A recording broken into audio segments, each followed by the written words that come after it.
আমাদের দেশে বহু শিক্ষিত মানুষ আছে, মূল শিক্ষিত হওয়া যায় কোরআন যদি জানা থাকে।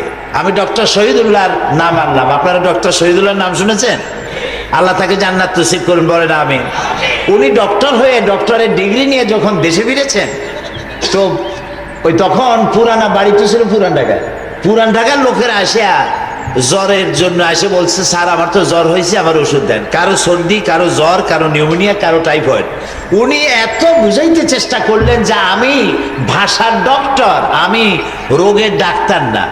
বুঝাইতেই পারলেন না। পুরান ঢাকার লোকেরা বলল, ডক্টর হয়েছে মগর ওষুধ দিবার পারে না।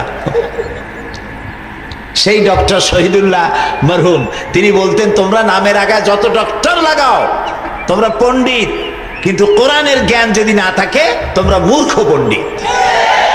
কারণ হচ্ছে এই জায়গায় যে জ্ঞানটা আছে সেই জ্ঞানটা মানুষের জ্ঞান নয়, মানুষ যে বানাইছে তার জ্ঞান। সুবহানাল্লাহ বলেন, এটা তার জ্ঞান। তিনি কে? সবাই বলেন আল্লাহ সুবহানাহু ওয়া তাআলা।